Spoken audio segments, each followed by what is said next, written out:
dude, just thank you so much for jumping on again. I know we talked a couple weeks ago for your AP piece on Jerk Circus. Very exciting. Yes. I'll make sure they get some copies sent out to you as well. Yeah. It was fun talking about the old days and my old band and stuff I haven't, even thought about in like a couple decades, let alone talked about. So yeah, thanks for that, man. Of course. And it looks really sick. Like it's like a 2-page spread and like it's got all the old photos. It's got you. Awesome. It looks really so cool. That's so cool. Absolutely, man. So, like there's a few things I want to, kind of ask you and pick your brain about, and I want to talk a lot about like the present, but there are a couple things from like the past I would love to kind of touch on as well, too. I don't like to tread too much in the past. And obviously, I'm not going to ask you any questions like, how did you get into music or any of those dumb questions, Well, I mean, I think the story has been very known. Like, obviously, I think you've mentioned like you love like Metallica and stuff like that. That was sort of like your gateway into everything. And I'm kind of curious, like, I've kind of wanted to pick your brain from like when the career really started with Silverstein, And I was kind of thinking last night, looking back on like When Broken Is Easily Fixed, it came out in what, 2003, I believe. Mm-hmm. And 20 years this year. 20 years, which is insane because it feels like just yesterday, like the 15-year tour. Like, it's crazy. It's true. It's true. It's nuts. And just looking at that time, it feels like you signed a Victory at a time when the movement was starting to happen with like, I mean, obviously Victory had such a colorful history with like Snapcase, Earth Crisis, like all that amazing shit in the 90s. But you kind of came in just as like Taking Back Sunday and Thursday were doing their thing. But then as you kind of came in there, it was still kind of that proto age before it really exploded. What do you sort of make sense of that time? Like, because I remember you talking to Jeff Rickley on your podcast and, they were saying things like, oh, we signed the new Thursday or something like that. Right. Like, which is crazy because you guys don't sound like Thursday at all. No. Yeah. It was really an interesting time. And I look back with kind of fondness of just the ignorance that we had. Like we had no idea really about anything in terms of like, the music industry or how any of this worked. And when you use the word career, I scoffed at the word career for years, in the when people would say like, oh yeah, so your career. I'm like, career. I'm like, Guns N' Roses has a career, or like Def Leppard has a career.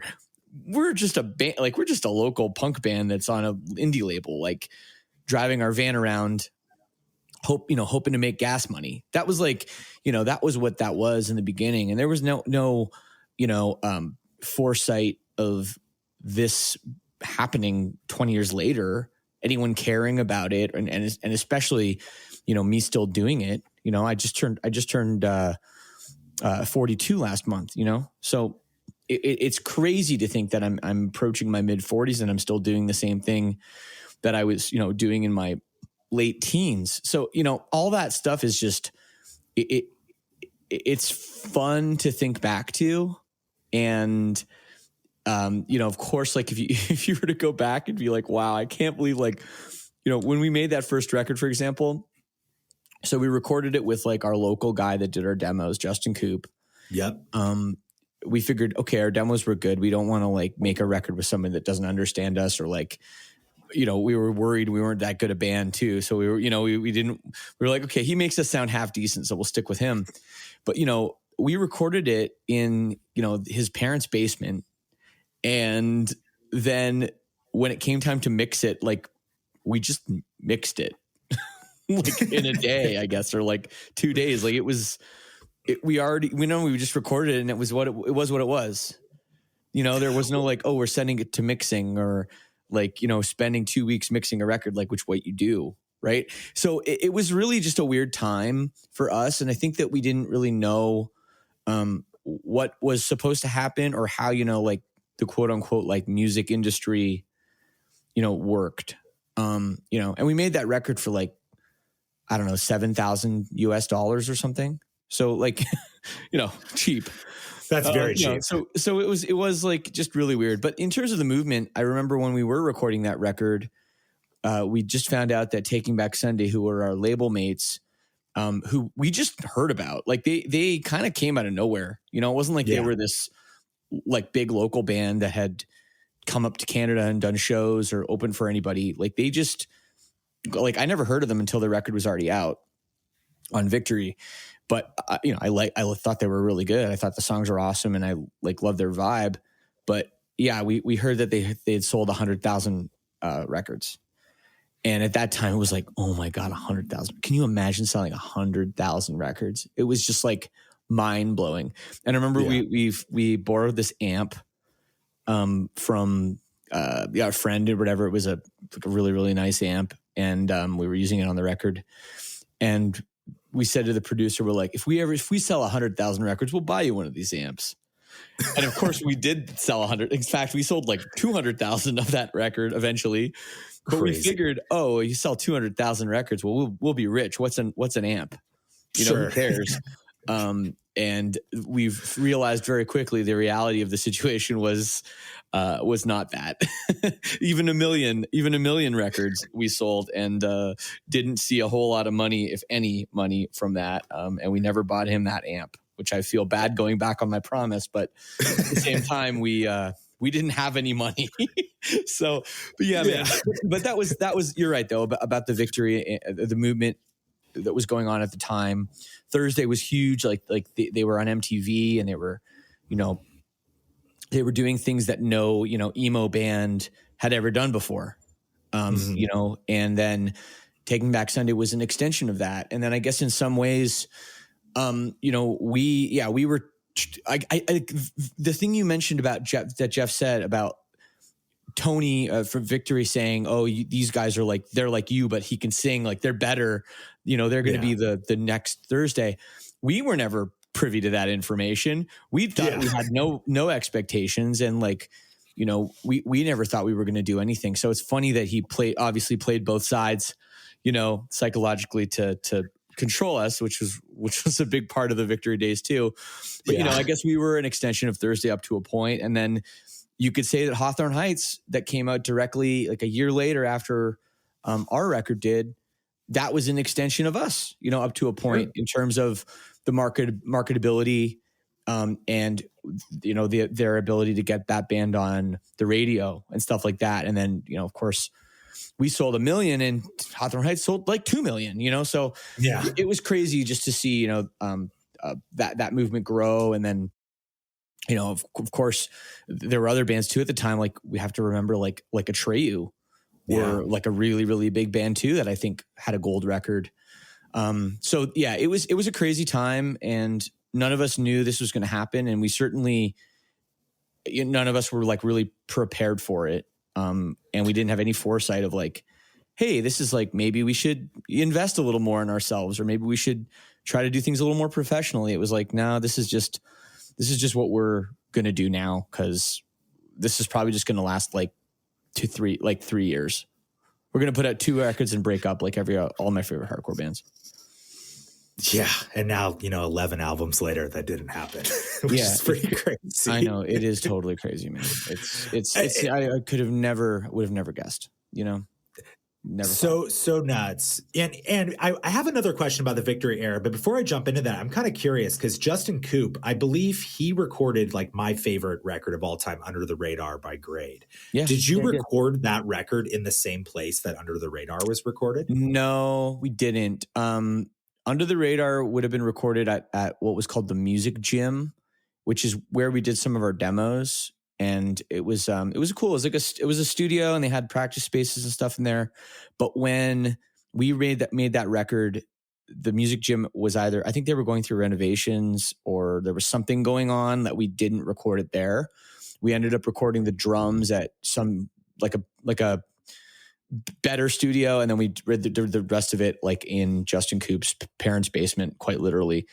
On like a Digi 002, which is funny. It was like not even a like very pro rig, you know?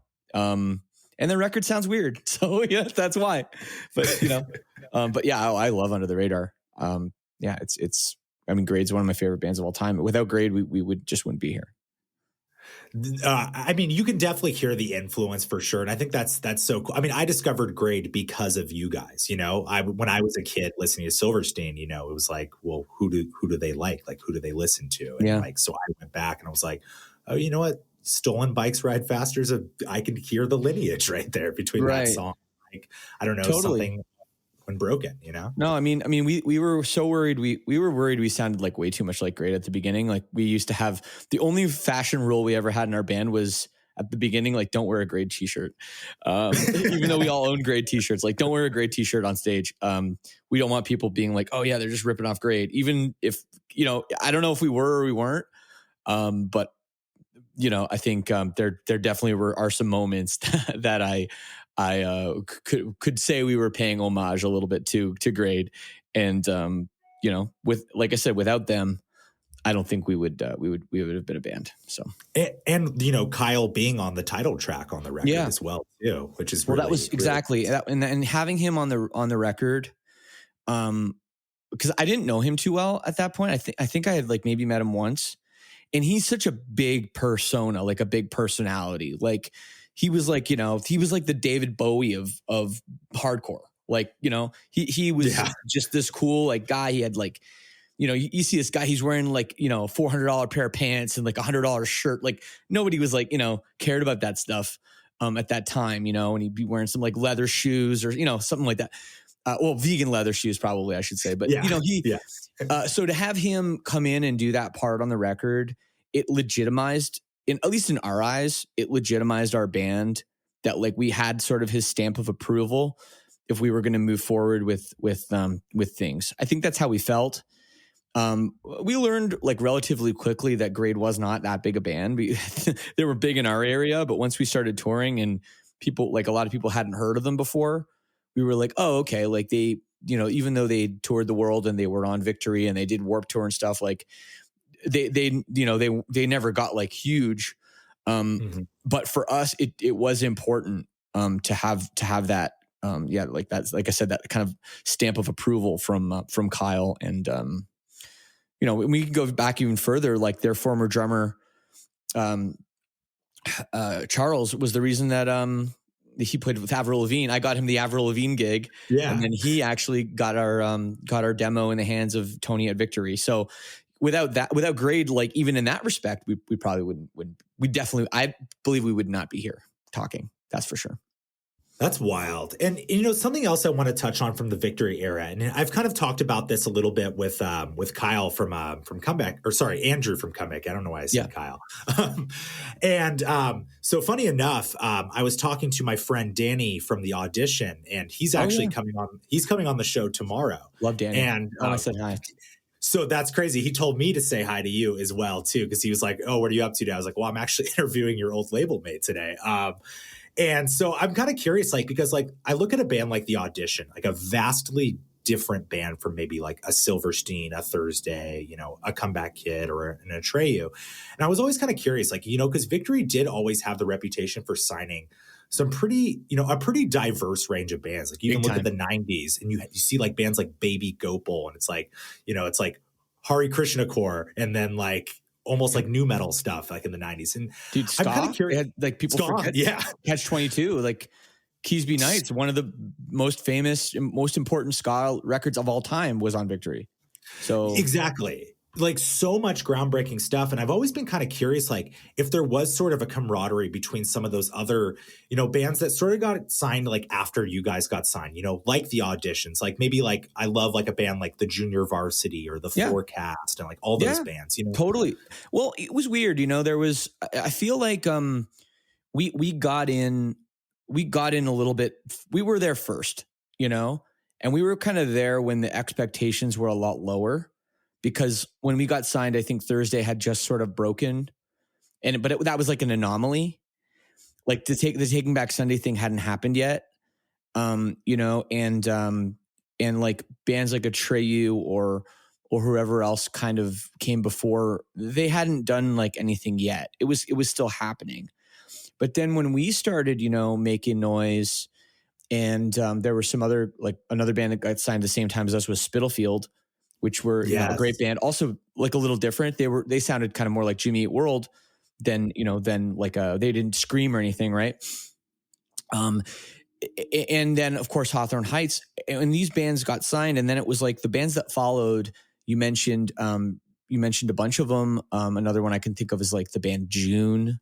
Yeah. Was another one, a really good band. Action was a great one. Action Reunion Show, same band. They were about the same time as us too. But there was kind of like, The Audition's a really good example though of a band that like everyone thought was going to just like explode. They had the sound, like Danny is a great singer, and they had a lot of like it really like felt like it was going to work, and they were kind of going to be like the next Fall Out Boy. But like we found out that like not just because you were on Victory didn't mean you were going to be like a massive band. And Victory, they signed a lot of bands, they put out a lot of records, and a lot of the stuff was like they're throwing it at a wall and seeing if it's going to stick. There'd be times when they'd release like 3-4 records on the same day. I remember. Yeah. And it would be like, oh, this, you kind of knew like 1 out of 4 was going to like do something. And then, 2 of them were going to like basically break up immediately, and you never really knew which ones were going to be big. But I do believe there was a huge camaraderie between all the bands. And part of it was because so many other people either just didn't like Victory records, thought the bands were like all cheap, like kind of imitations of everything else, and wouldn't take them on tour. We never had Thursday take us on tour, or Taking Back Sunday take us on tour, or Atreyu take us on tour. Hawthorne Heights, we took them on tour as a favor to Victory, and then Hawthorne Heights repaid the favor with Bayside, of course. Bayside was still a huge band and a very important band of that time. And Aiden was another band too, that would do really well. And the 4 of us would tour together all the time. And Spitalfield and The Audition, we would all play shows, and we were all friends because a big part of it was like we didn't have fucking The Used wasn't calling to take us out, or none of us got My Chemical Romance tours. We just didn't. So it was like, well, what are we going to do? We're going to go on the road, so we have each other, and that was a thing that I think in the history of Victory records, most people talk about how they were mistreated by the label. We don't talk too much about the core friendships that we developed and that I still have, whether it's with Mark from Spitalfield, who's a really good friend of mine, or Ant from Bayside, or JT from Hawthorne Heights, who I literally texted with yesterday. So like we're all still friends after like 2 decades. Yeah, I mean, that is a really special thing to highlight. And yeah, I remember, reading something where Anthony was kind of saying like, they had songs that were really great for radio, and there was always that stigma like, okay, you're a Victory band though. And I think that's so crazy to think, because it was kind of this self-contained world, looking back on it in retrospect, which is bizarre that it was like that. But, with that being said, I know Tony Brummel had a bit of a reputation, But to a degree, like, would you say that, obviously he did have a bit of a Midas touch, like discovering bands, to a degree, Yeah. Like, I mean, okay, well, finish your question. I don't want to cut you off. Well, I'm just curious, like, because I think I've heard somebody bring this up before, but it's like, was Tony just more so just like, I just want to snatch up the next Fall Out Boy or the next Thursday or anything like that? Or was he generally kind of a tastemaker? Like, did he seem to be like an actual music fan that really, really did have his ear to the ground? Or was it more just in a business mindset? I think I'll say it was more of a business mindset. Yeah. And he did marketing things that were absolutely genius. And like, there were record labels that wanted to put a mole in that office to see what the hell he was doing. Yeah. And some of the stuff was like, wasn't a secret. Like things like him putting CDs of other bands in other CDs. Like we had a CD sampler. When the new Taking Back Sunday record came out, Where You Want to Be, the new one, 20 years or the second album, when that came out, I believe it was that album. I might be mixing it up with something. We had our sampler CD put on top of their CD in a CD case. Yeah, no, that's how I bought the record. Not even a double. It wasn't even like a double CD case. It was just I don't know even how you did do this manufacturing, like wise. But he somehow convinced them, okay, so make the CDs like normal, but then before you wrap it up, put this other band's CD on top. So you know what people would do? They'd open the disc, they'd take the CD out, they'd think it was the Taking Back Sunday CD because it's on top if they're not really looking at it, put it in their CD player and listen and go, oh yeah, oh I love that, this is awesome, this is the new Taking Back Sunday. And then when they realized it wasn't, they still heard the band and they still wondered what it was, and they would go to the store and buy the fucking album or go see the band on tour or whatever. That single marketing move was responsible, I believe, for so many albums sold and a career launched. You know, not to mention the other stuff he did with, like, you know, the Victory Assault Team. such a Tony thing to call it. Like, they literally had like a bunch of SUVs that were wrapped, and they would drive around and they'd probably pay these people peanuts to do it. But, you know, or like practically a free internship, probably these people were doing to drive these vehicles around. But still, like, you'd go to a show, you'd see the Victory truck with the bands on it. They'd be handing out free shit, you know? Mm-hmm. And then they have, you know, the commercials that they spent money on Fuse and MTV and the full page all press ads and all that stuff. Like, they really, really pushed bands, and no, it didn't always work, but you know, but it didn't matter because the way they could afford it was he just wasn't paying anybody. So it was like, okay, well, we'll spend all this money on marketing, but if we don't pay the bands, like, or we'll just wait until someone legitimately sues us, like A Day to Remember did, or Hawthorne Heights tried to, you know, but it was like they spent so much money on marketing that I think really was the thing. But that being said, I mean, Tony was an insanely hard worker. And even if, like, I don't know if he necessarily heard a hit, like if he was that kind of a guy, but he would definitely be like, okay, Fall Out Boy is big right now, or A Day to Remember is big right now. Like, and that's my band. Like, let's find the bands that are similar to that, and let's sign those bands, and let's put them on the roster. And I mean, if only he treated the bands like a little bit better, he would have had the real Fall Out Boy. He would have had the real, Motion City soundtrack, not Action or whatever. He would have had the real versions of these bands, because everybody wanted to sign to Victory. They just didn't want to deal with all the bullshit. So that a lot of bands were really scared to. And when they had multiple offers from, you know, other labels, they would sign. But for us, like, we didn't have another offer. Drive Through Records was sort of interested, but they didn't end up making an offer. So it was Victory for us or nothing. That's so wild to think about. And that's funny you mentioned, like, that's how I discovered Silverstein. Like, was that Where You Want to Be CD? That's insane. I was in fourth grade. I'm 28 now. And I remember, I think it had Giving Up was the song that they had of yours. I think it was Giving Up. And one of my personal favorites, I know they're kind of a divisive band, but Watered Down. Oh yeah. Jeez. Xerox by Watered Down. And I was like, this is fucking sick. Like, and that's Watered Down. Damn, that's one I forgot about. I bought it at a Houston airport. I'm from Seattle, but I was in Mexico coming home from, like, family vacation. There was a CD store in the airport. And I was like, oh shit, Taking Back Sunday. And got the CD. Wow. Put it in my Walkman. That's the first time I heard Silverstein. Like, I'll always remember that. There you go. It was like, yeah, that's crazy. That's crazy that you're one of the people that had that experience. And I guarantee you there's like thousands of people that had that happen to. You know, like maybe 100,000 people, because that's how many records that band was. That's probably how many CDs they pressed and sold of, you know, that first pressing. Crazy. So kind of segueing into, like, the next chapter too, like, obviously, like, you get to experience several years where, you know, this genre of music is having a huge uptick in commercial viability. Things are popping off. And then, you know, around 2008 is when the economic downturn starts to happen. You see a lot of bands, members of bands are leaving.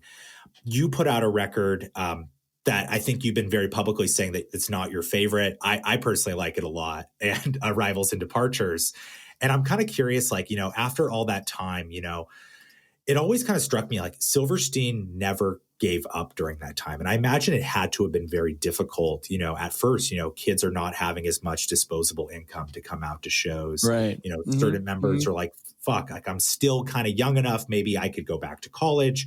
You guys wrote it out during that time, especially after a record that you didn't necessarily, you know, I never really thought of it in terms of like the big picture of like what was going on in the world with the economy and all that, you know?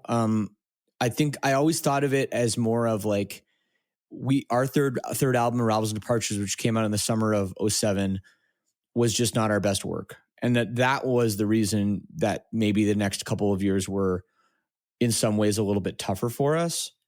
But I'm sure that it was a double whammy with some of the things happening in the economy as well. I'm sure you're right. It's funny. I never really thought about that, but you know, it was interesting because we had a lot of hype, you know, obviously coming off Discovering the Waterfront and that whole tour in 2007, that whole summer, 2007, we toured with Rise Against. We did it was like 2.5 months or something we did with Rise Against all over the US. We played every nook and cranny of the country and Canada. And then that fall we did a B Market tour, and that was when there were 2 new bands that we had open up, Dance Gavin Dance and A Day to Remember. They played first of 4 on that B Market tour in you know, the end of the year. And then going into 2008, we had one of our biggest headliner tours ever because we had 2 other bands that were, one band that was the same blowing up, A Day to Remember, and then The Devil Wears Prada, another band opening up for us that was, you know, they were just like exploding. And we had really big tours through 2008. And I guess 2008 was kind of when the dip happened, right? And and then that was sort of, I guess, when things started to go down. Our headliner in 2009, which coincided with the Shipwreck in the Sand release, which was a good album. That was probably one of our worst selling tours. And we were kind of like, what happened? And I guess, and we're like, we put out a pretty good record. So we kind of rode through 2007, 2008, even maybe without the strongest material, just based on the hype alone. And then we had some redemption with the Shipwreck in the Sand. And then, you know, we always did pretty well. You know, it was never like a time when we did a tour and like the rooms were like a quarter sold or half sold, and like, you know, or people were leaving after the opening bands. Like, we never really had that happen. We were lucky that our fan base always stuck with us, even if it wasn't like, you know, if we weren't playing, you know, 2,500, 3,000 seaters everywhere all the time, it didn't matter because we had, you know, we were able to still do pretty well, and we never had that hit. So I think, you know, if we had the, like the Ohio is for Lovers, you know, to shout out my friends in Hawthorne Heights, or like hits on the radio like The Used had, you know, where they attract, like, they're really good for your band. You sell a lot of records, right? And you attract a lot of attention and you get a lot of magazine covers and all that stuff. But like, at the end of the day, the people that are consuming the music aren't the people that are going to stick with you generally for years and years to come, right? It becomes more of a flash in the pan situation. And as much as like I believed My Heroine should have been a hit at the time, it wasn't. It just wasn't. It was not a hit. It was not a big radio song. It didn't have big numbers. It wasn't all over the MTV or the radio. It just wasn't. It was a grassroots hit. It was a song that people shared on MySpace and you know, they put on mix CDs and all that stuff, and they played at parties. And then, you know, that was the word of mouth that grew it. It was never like a mainstream thing. So, you know, I think that was a really big, important part that got us through some of the ups and downs that inevitably, I mean, every artist has, but we had kind of around that time that you mentioned that coincided with the downturn of the economy. So yeah. And the only reason why I asked that is because, you know, now today the band is truly bigger than it's ever been before. And I kind of just always think like, you know, what, you know, I hear it from bands all the time, but like some of them did, you know, start to slow down at the time. But if you had, you know, this would have never happened. Like, you know, like you're now at the biggest point of your career. And I like that you brought up, this was kind of my next question about Shipwreck. You know, you said it was kind of redemption. And to me, it kind of seemed like, like you diving into a concept album, all the times that you have sort of been these saving grace moments for the band. And I don't mean like that. But I think they've been these really pivotal moments that have kind of rejuvenated the band every time you've done it. You know, it feels like Shipwreck in the Sand was sort of this really big turning point for the band. It's one of my favorite records of yours personally. And I'm kind of curious, like, did you feel like because then I look at something like This Is How the Wind Shifts, Yeah. and that was a concept record as well after, Mm-hmm. A new change and everything like that. So I'm kind of curious, like how you think of like concept albums have sort of kickstarted the band, like in a certain sense, why Yeah, they've no, always. I think you're right. I mean, first of all, yeah, I mean, you're right that we are the biggest we've ever been, which is really cool and something we're really proud of after, over 20 years of being a band. And yeah, thank you for pointing that out. But I think the idea of concept record first came to me after the record that I considered to be a bit of a flop, which was Arrivals and Departures. And I thought that record, we were a bit guilty of going through the motions, a bit guilty of kind of like just being like, yep, these are songs and they're good enough and we wrote them, so they must be okay. And not really like pushing ourselves to write better songs than the last album. So I had the idea to make Shipwreck in the Sand and put this whole story together, and then really just try to put all these pieces together musically, and it was really difficult, man. Like I'd never worked harder at anything in my life, and that was a crazy album, but it came out just how I wanted it to, and I proved to myself that I could do it. But I also said at the time, I'll never do that again. Yeah. Like I wasn't sleeping. Like I was really bad. And then, so we didn't do it for a while, I guess you could call Short Songs a concept album too, but that's a little different. But then we had, like Rescue, which was, again, those were just a bunch of songs that we wrote over like a 1.5 year long period. And that record, I think, was sort of another sort of not great record. Like it was okay, but see, sorry to cut you off, but that is the record that I have wanted to talk to you about more than probably anything is Rescue. Yeah. I think it's one of my favorite Silverstein records. And I don't mean this in a bad way, but it seems like it's a record that it feels like sort of a lost album. Like you don't hear it talked about as much within your catalog. You don't play a ton of songs. I think it is. It's sandwiched between two very, very what's the word? Extravagant albums, because Shipwreck in the Sand really is. Shipwreck in the Sand has this really deep concept and these recurring musical themes and a whole story, and like people have written books about this thing, and like people tried to write screenplays and stuff. Like this is all, there a lot of stuff happened with Shipwreck in the Sand. And then This Is How the Wind Shifts was looked at almost like as our return to form, and has such a heavy concept with the like, the songs being all paired up, and the two songs you can overlap and play together at the same time. Like those kinds of just, there's a lot to talk about, right? With both those albums, where it's like, what do you talk about with Rescue? Like, there isn't really much to talk about. It's a collection of songs. They aren't tied together. They aren't, there's nothing really that you grab from that is really making a news headline. And I think that's like the reason. And again, like there's songs on that, like whether it's a song like Darling Harbor, which I always really liked it and never did anything. No one cared about it. Burning Hearts, I thought was a really cool song. And a cool video actually we made, for at least for us, with no money. Really cool. And there's some other things like Sacrifice is a song we still play live, and In Memory Of was a song I wrote as a tribute to my cousin that passed away. And those were all really important songs, but I think there was the glue was missing or something. There was something there that needed to tie that album together that didn't happen. But at the time, it wasn't like the record got bad reviews. It wasn't like people didn't like it at the time. It's just kind of like, it's easy to look back and say maybe that record wasn't as good as the one before and wasn't as good as the one after. I looked it up, and it looks like AP gave it 4.5 out of 5, which is really cool. Back in the day. Yeah. I mean, AP was always a tough one, because you might not know this.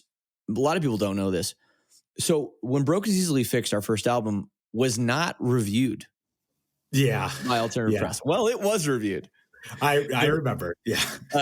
Well, it was not printed. Somebody wrote the review, absolutely trashed us. I believe they had to make a new graphic to give us a half a star.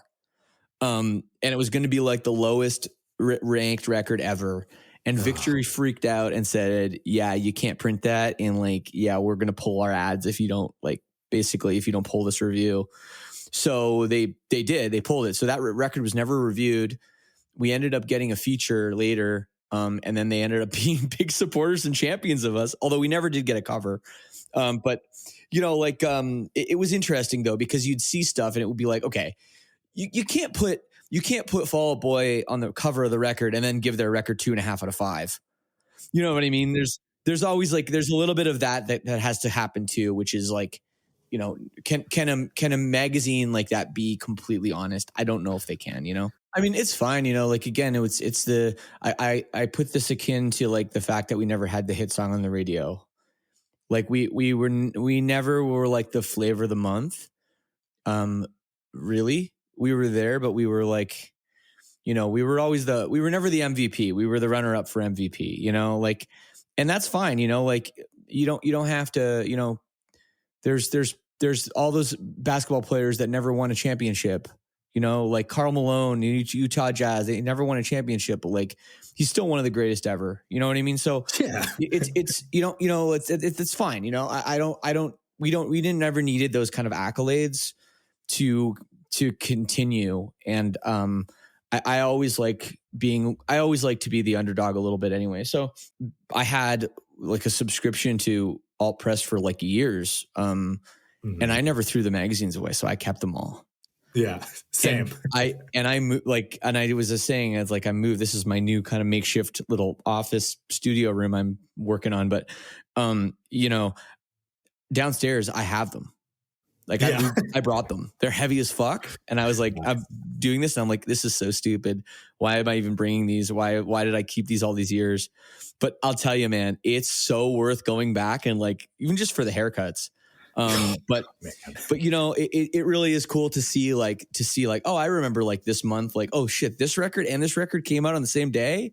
And this, and all that stuff and all the different interviews and stuff. But it is funny to see some of the bands that got covers over us, and so many of them just aren't bands anymore. But it's okay. Yeah. It's okay. And I don't want to take up too much more of your time, and I want to dive into stuff from the present. But one last thing I want to say about Rescue is you're talking about the big hit and everything like that.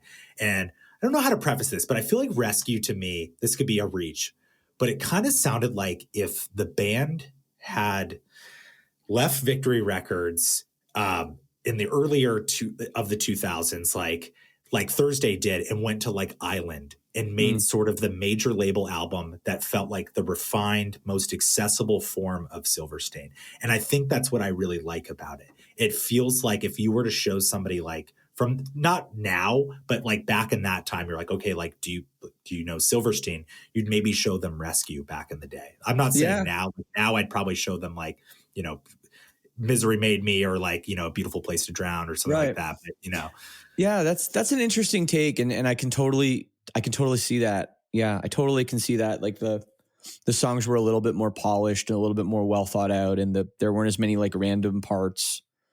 And in some ways, I could see somebody saying Rescue is almost a better Arrivals and Departures.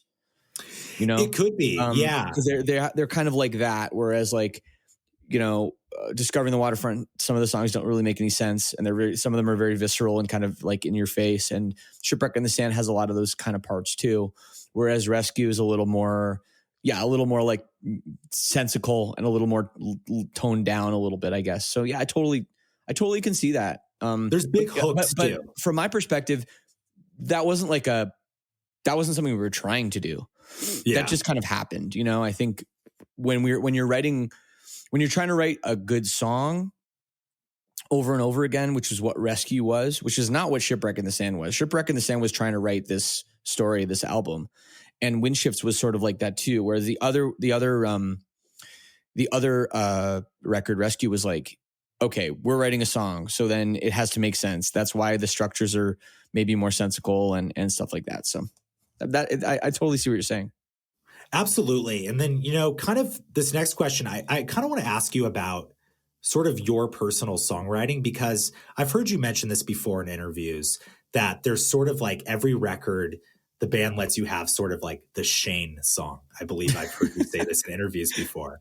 I'm kind of like Nardwar when it comes to this stuff. Like I pull a lot of like, but you know, like I look at a song like Replace You on Rescue or an Aquamarine or The End, or even My Heroine. You know, these are Shane songs that have these like, they're these really heart-wrenching songs.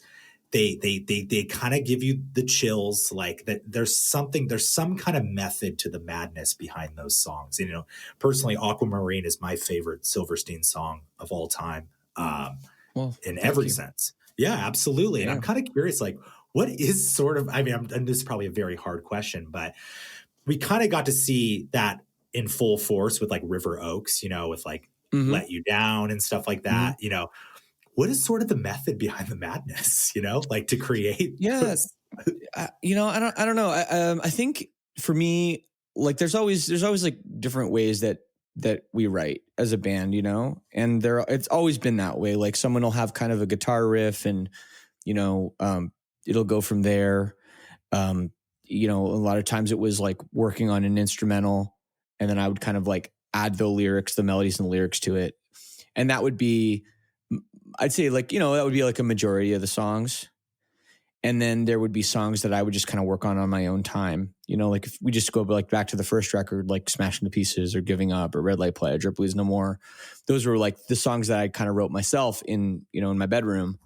And I just, you know, I wrote them all and cause I can play guitar and I can write songs and I also can write the words. Then those were ones I just put together. And then, of course, the same thing happened with the next record with My Heroine and Your Sword versus My Dagger, etc. Call It Karma, or some of my songs. But you know, the thing is like I'm a slow writer. I don't write like every day. I can't like just shit out like a song in a couple hours. Really, like sometimes that happens, but when it does. It almost like is kind of built up like in my head. I've had like an idea for a while in my head that I'm finally getting out. But I've always been a slow writer. And you know, for me, it's like I'll write 3-4 songs for an album and usually they're pretty good. And a lot of times they make the cut and then we have, you know, a bunch of other ideas that we put together. And obviously in the last few records, Paul Mark has just turned into a real songwriting monster. And he's collaborated with some other really great songwriters too. So, you know, we've ended up with some really, really strong songs over the last, you know, 2-3 records. But yeah, man, in terms of like what I do is like, I don't know. I usually have kind of a strong idea or a title and I just kind of go from there. Like something like Aquamarine, you know, it was literally like, I gave this girl an aquamarine ring, which was her birthstone, which was March. And because I didn't want to marry her. And that was the kind of analogy I used, you know, for the song while telling the pretty brutal breakup story of that song. Yeah. And then musically that came together. I kind of had that bass riff written for a few years, I think. And that breakdown actually in the middle, I actually had tried to use that in a different song, I believe around the I Am Alive era. I wanted to put that in a song and it didn't really ever fit. So then I had that around and I kind of just married those parts and turned it into that song. And then the acoustic version, became bigger than the original, which is also kind of funny when that happens too. Because I didn't think there would be an acoustic version. It wasn't written to have an acoustic version. It was just one of those things where the label's like, hey, can we get acoustic versions? And we look back at the songs and go, well, which one of these can we kind of like make work? Yeah. And that was one of them I figured I could make work. So there you go. Wow. But yeah. And with River Oaks just to finish up, I mean, yeah, I have, you know, I did the 3-song EP long time ago now. And yeah, I think part of it was like, I've been spending a lot of time with the podcast. So that takes a lot of hours out of my week, and the rest is Silverstein. And I have a ton of songs written for the River Oaks project. Some of them are Shane songs that didn't make it on Silverstein records. And some of them are just things I've been kind of hanging on to for a couple of years, but I would love to, you know, I'd love to make a full length River Oaks record. Yeah. I would love to have it happen. I know it will happen eventually. It seems to be a question that your fans bring up a lot, you know, about River Oaks. Yeah. And that makes me feel good. It makes me feel good that was something that people like, and I didn't promote very hard. And, you know, after, what has it been? 8 years? Fuck, really? Yeah. It's been a while. 7 years. Yeah. For it to be 7 years later and like people are still like, oh my God, like that's a cool feeling. It makes me feel really good. And I'm glad that this stuff is stuck with people. But, you know, it's a side project for a reason. You know, I got lots of other things going on in my life and I want to have a little bit of balance. Of course. And, you know, like kind of shifting into like the Misery Made Me era, like, you know, just now, the present, you know, like you said, this is kind of like, you know, between the last two records or so, or maybe I guess even Dead Reflection, you know, Paul Mark taking a little bit more of a role and then also introducing more co-writes and everything like that with it. I'm curious, like obviously that has been a really fruitful process for you guys, but are there still plans? Are there plans to continue this going forward in the future? Or do you want to maybe have also more of a balance as well? You know, so there can be other opportunities like that to have like, you know, because I don't know if you wrote all the lyrics on the new record. I wasn't entirely certain. No, I didn't. The new record, like Misery, the final track and Die Alone were like two of the ones that I brought to the table. And then a lot of the ideas for the songs lyrically were like pretty much done. Yeah. So a lot of times like the songs that you know, Paul Mark is bringing forth, for the most part, like it's not just an instrumental. It's like there is a pretty well thought through chorus or verse. And then a lot of times it's like, okay, the verse 2 is blank and the bridge is like blank. And, you know, a lot of times Paul Mark and I will like discuss what the song's about, what the inspiration's about. And I think that that's been cool because we've had more of a discussion with all of us of like, okay, do these lyrics make sense? Do these lyrics, like, what are they talking about? What do they mean? More so than just like, I wrote something and I don't discuss it with anybody. It's just like, I go into the studio and sing it and it's all in my own head. So sometimes like being like, oh, this is kind of like a weird lyric. Oh, but it's not because of this. Oh, okay, cool. Then maybe that is actually a really strong lyric. And then if we're working together on writing like a second verse or writing a bridge or changing things around, then it can be a really good process. So I think, you know, I've always said like as a band, you know, anybody, I want anybody to bring anything to the table. And if it's good and we think it can work, we'll use it. You know, I mean, even like Paul, our drummer, and Josh, like they contributed a lot of early lyrics, you know, on the first record. It wasn't all me. They wrote a lot of the lyrics and that's, you know, I think it's great. It's a band, it's a collaboration. And, you know, I'm going to continue to write and, you know, and you know, hope to do some writing with other people and some people in my band. And we'll hopefully write some great stuff for the next record, like whenever that's going to be, because right now we're still focusing on Misery Made Me and, maybe a little something more for Misery Made Me's coming out pretty soon too. Yep.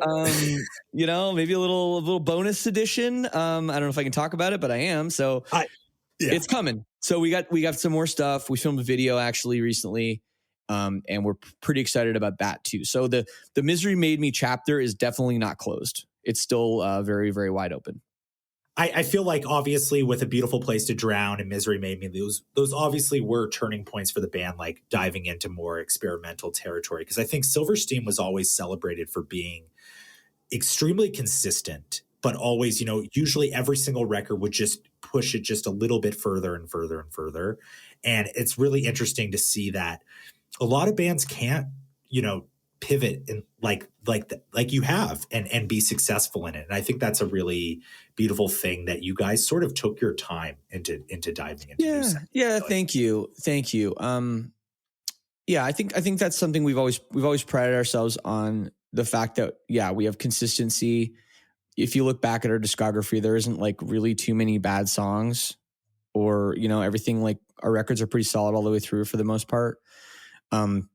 sure, of course there's things you'd change after 20 years or whatever, but and I think we just focus on trying to write the best songs every time, and focus like, okay, is this a good part? Is this cool? Like, is this phoned in? And if it is, then we're not going to use it, and just, yeah, I think just go down that path and be consistent and also be diverse. I think the fact that the last record can have a song like Die Alone and like Misery, and then also a song like The Altar Mary, and then also a song like Ultraviolet. I mean, you have such different sonic spaces that we're able to fill, which I think is actually maybe helps the consistency, because we're not trying to write 12 Ultraviolets on one album like a lot of bands are.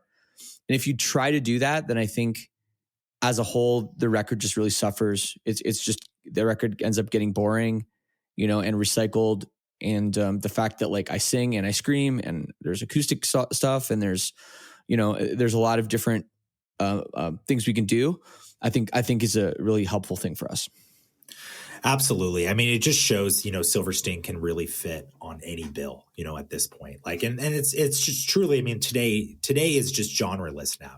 Music is genreless now. It's true. Sense. It's true. Yeah. A lot of things are melding together. I mean, you look at an artist like that I collaborated with recently, and like Nothing Nowhere. Yeah. Like, what is his genre? I don't know what you'd even call it. It's rock, it's rap, it's EDM, it's it's everything. And I think that the fact that there's artists like him doing things like that in such a cool way is incredible. So yeah, I think we've also really threw away the rule book of the parameters that we kind of set for ourselves too, because for a while there, coming from punk rock and like a scene, we felt like we couldn't do things, like we couldn't add synthesizers or we couldn't add programmed drums and like things like that a lot of other bands do and they do well and like really is really cool. Like even adding tambourine to records for a while was like a conversation. Yeah. And now it's like, well, yeah, we have tambourine in our song. Like, it's not always like that loud, but you can hear it. It's there. Things like that, like production things that we've definitely are way more open-minded to now, that I think are only making our music better and only making us enjoy it more, putting it together. So yeah. So, all rules, there's no rules anymore. And I think that's really, really great for music. Absolutely. And sort of just pretty much my last question here, you're talking kind of about the next generation too, like artists like Nothing Nowhere, but then obviously like you seem to always have your ear on the ground discovering new music, obviously with your podcast, with Mike and everything. And with that being said, like I look at the recent tours that you've been doing, like you took out some homies of mine, Koyo, out on tour, which I thought was so cool. And then your upcoming tour has One Step Closer and See You Space Cowboy, which I think is just fucking awesome in every sense. And what's cool about those bands, all three that you mentioned, they're all like sort of a throwback though. Yeah. It's cool to see younger people that are discovering the like early 2000s or like the late 90s. Like Koyo is, are like hardcore kids, but they know more about, they're young kids. Like I think they're in their mid 20s. They know more about like the hardcore I grew up on than I do. Like it's so funny talking to them about like, the 90s. And I'm like, you weren't even born yet. Like you literally were like 3 years old when I saw this band. And they're like, you fucking saw, you saw Harvest, or whatever. It's like, yeah, I saw Harvest a lot of times. Like, oh, like, and they'd bring up stuff and I'd be like, how do you know this? Like, it's just crazy with that stuff with Koyo. And they were, so fun to talk to those guys, and having them on that tour was great in Europe. And yeah, like See You Space Cowboy is like definitely a throwback to that era, and when One Step Closer is kind of like, like a traditional hardcore band that are also now they're experimenting a little bit with their music too. So I think it's really cool that that the younger people, a lot of the younger generation is like looking back a little further for the inspiration, the same way I think that we did, when I was growing up, and we weren't always so into the current music, and we went back and said like, oh, there was like some really good, like, I don't know, there was some really good bands back in the day. Like, for example, Black Sabbath was like a huge influence of mine, or the Beatles were a huge influence of mine. Those bands were, their prime was before I was born. Both of them. John Lennon died before I was born. So, I think it's cool that that's continuing to happen. And now it's just funny how things have shifted from, the late 60s or early 70s for me to now it's the late 90s and the early 2000s for people that are that are a bit younger than me. So I think it's really cool to see that happening. And and then there's other artists that are pushing the envelope in the modern way too. And I think both things are good, and I think both things are important. That's really awesome. And yeah, just sort of, what's next? Obviously, there's some exciting stuff within the Misery Made Me world coming up. But yeah, we do have some new music coming. We have a new video coming. And it's still tied to the last era. This isn't stuff we've been working on in the last like little while. This is stuff that was a part of Misery Made Me. We're really excited to put that out. And then of course, we're going to be on tour all through the end of March, April, and beginning of May, headlining some, they call them in the biz, B markets. So some of the smaller cities. So maybe we're closer to you than you think. If you live in a small town, we might be near you. So check it out. That's with Dayseeker, Sea Space Cowboy, and One Step Closer. And it's selling really, really well. So that's going to be an exciting tour. And then we're working on something big for the end of the year. So keep your nose to the ground, ear to the ground for that. Don't put your nose anywhere near the ground. That just sounds gross. Yeah. And then probably, in the next year, 6 months to a year is when we're going to start saying, okay, maybe this is going to be the end of the Misery Made Me era now. What's next? Maybe we can work on some new tunes. But right now it's not like we have really started that yet. We've been really spending the last 10 months since the release of Misery Made Me just like working on that record and putting on the best live show that we can. Absolutely. And anything on the podcast end as well too? So the podcast has taken a bit of a back seat. Obviously I've been doing the New Noise with Mike every week. We talk about new records, which is really fun. And as a music fan, I love it because I am constantly in the know of like all these records that are coming out. Because sometimes when you get a little bit older, you get a little bit jaded, and you end up like just putting on the same albums over and over again, or like not discovering new artists as much as you should. So I am loving that I do that with Mike every week. But with Lead Singer Syndrome, I'm having a whole bunch of people on now. Like, for example, I just did, I had Rory from Dayseeker on. I had Chris from Can't Swim on. They have a really great new record that just came out. Yeah. I'm going to have Ollie from Archspire. They're one of my favorite metal bands from the west coast of Canada. Cool. And yeah, so it's just going to be, I'm going to continue doing these podcasts like every week again. And I'm really excited to get back on that because it is something I really, really do enjoy. It's just been such a crazy, hectic year for me. So I'm really looking forward for the podcast kind of coming back week after week in full force again. Yeah, dude. I mean, that's really exciting. I got to say, this is probably a bit of not trying to gas your tires too much, but I would say like your podcast sort of in a lot of ways inspired me to become a music journalist. That's amazing, man. I grew up, I've listened to every episode since it first came out. And I feel like it really kind of set the stage for a lot of music podcasts afterwards, Well, thank you. I mean, obviously there were a lot of music and podcasts that influenced me too, to do what I started to do. But I think, the idea of a lead singer, of a musician talking to a musician, and somebody that knows they can't bullshit me sometimes elicits a better response sometimes than the other way around. But that being said, I can't believe I've been doing it long enough now to inspire someone like you who's like amazing at what you do. Because it is kind of crazy that that I did start the podcast 7.5 years ago. Yeah. I mean, I was in college. I was 21, you know, like still getting my degree. So yeah, it's nuts how much time has passed. That's wild. Yeah, Very wild. It is really, really wild. So, hey, all good. Well, Shane, thank you so much for all the time too. Always a pleasure getting to chat with you. And yeah, just thank you again for jumping on. Super cool. Man. Thank you so much. And yeah, anytime you want to chat, it's always a pleasure. You ask great questions and you keep me interested and you make me smile thinking back to some of the memories. So thank you for your time as well. And all the best. And say hi to Danny from the audition for me. Cause that guy, he was one of my favorite people to shoot the shit with back in the day.